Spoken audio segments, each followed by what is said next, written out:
দুই বাংলার আলোচিত লেখক তসলিমা নাসরিন, যিনি 3 দশকের বেশি সময় নিজ জন্মভূমি বাংলাদেশ থেকে নির্বাসিত। হঠাৎ করেই আবার আলোচনায় এসেছেন এই লেখক। তার বই বিক্রি করাকে কেন্দ্র করে 21শে বইমেলা একটি স্টলে হামলা চালানো হয়েছে। কিন্তু কেন এই লেখককে দেশ ত্যাগ করতে হয়েছিল, আর তার বইগুলোই বা কেন নিষিদ্ধ? নিষিদ্ধের এত বছর পরেও এ নিয়ে আগ্রহের কমতি নেই পাঠকদের। জন্মসূত্রে মুসলিম এই লেখিকা বাংলাদেশের ময়মনসিংহে জন্মগ্রহণ করেন এবং সেখানেই তার বেড়ে ওঠা। মাত্র 13 বছর বয়সেই তার লেখালেখিতে হাতেখড়ি। কলেজে পড়ার সময় 1978 থেকে 1983 সাল পর্যন্ত তিনি সেজুতি নামে একটি সাহিত্য পত্রিকা সম্পাদনা করেন। তসলিমা নাসরিন একাধারে লেখিকা, চিকিৎসক এবং মানবাধিকার কর্মী। তিনি মূলত নারী অধিকার, ধর্মীয় মৌলবাদ এবং সাম্প্রদায়িকতা নিয়ে লেখালেখি করেন। তার সাহসী লেখার কারণে তিনি একটি পক্ষের কাছে প্রশংসিত হলেও ব্যাপক বিতর্ক এবং প্রতিকূলতার সম্মুখীন হন। 1993 সালে প্রকাশিত পঞ্চম উপন্যাস লজ্জা তাকে আন্তর্জাতিক খ্যাতি এনে দেয়। একই সঙ্গে এটি ছিল তার জীবনের বাঁক বদলে দেওয়া ঘটনা।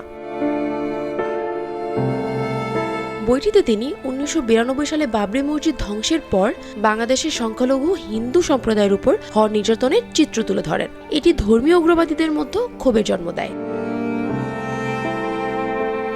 এই উপন্যাসটি প্রকাশের পর অমর একুশে গ্রন্থমেলায় একদল ইসলামপন্থী তসলিমার উপর শারীরিকভাবে নিগ্রহ করে এবং তারা এই উপন্যাস নিষিদ্ধ ঘোষণা করার দাবি জানায়। এই বছর অক্টোবর মাসে কাউন্সিল অফ ইসলামিক সোলজার্স নামক এক ইসলামপন্থী সংগঠন তার বিরুদ্ধে ফতোয়া জারি করেন।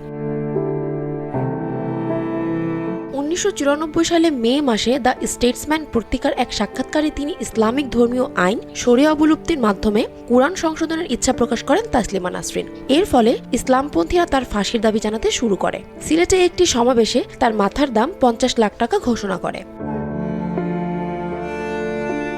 এই ঘটনায় তৎকালীন বিএনপি নেতৃত্বাধীন সরকারের পক্ষ থেকে ধর্মীয় অনুভূতিতে অভিযোগ এনে তার বিরুদ্ধে মামলা করে সরকার। অবশেষে ওই বছরই তিনি দেশ ত্যাগ করতে বাধ্য হন। এরপর তিনি ইউরোপ ও ভারতের বিভিন্ন দেশে বসবাস শুরু করেন। 1998 সালে তার মা অসুস্থ হয়ে পড়লে তিনি বাংলাদেশে প্রবেশ করেন এবং এ নিয়ে ফের উত্তেজনা ছড়িয়ে পড়লে তিনি পুনরায় দেশ ছাড়তে বাধ্য হন। তসলিমা নাসরিনের 7টি আত্মজীবনী গ্রন্থের অধিকাংশ বাংলাদেশ ও ভারতের সরকার দ্বারা নিষিদ্ধ হিসেবে ঘোষিত হয়। আমার মেয়েবেলা নামক তার জীবনের আত্মজীবনীমূলক গ্রন্থে ইসলাম ও মুহাম্মাদের প্রতি বিতর্কিত মন্তব্যের কারণে 1999 সালে বাংলাদেশ সরকার নিষিদ্ধ করে। এরপর আরও কয়েকটি বই যেমন আমার মেয়েবেলা, উতল হাওয়া, দ্বিখণ্ডিত এবং ক নিষিদ্ধ করা হয়। তার লেখা সবসময় সমাজের প্রচলিত ধ্যান ধারণাকে চ্যালেঞ্জ করেছে। 2003 সালে ভারতের পশ্চিমবঙ্গেও তসলিমার বই নিষিদ্ধ করা হয়, সেখানকার মুসলিমদের একাংশের চাপে। এই নিষেধাজ্ঞা 2005 সাল পর্যন্ত বলবৎ ছিল। 2007 সালের মার্চ মাসে all India Muslim personal board নামক একটি সংগঠন তসলিমা নাসরিনের মুণ্ডচ্ছেদের জন্য 5 লাখ টাকা ঘোষণা করেন।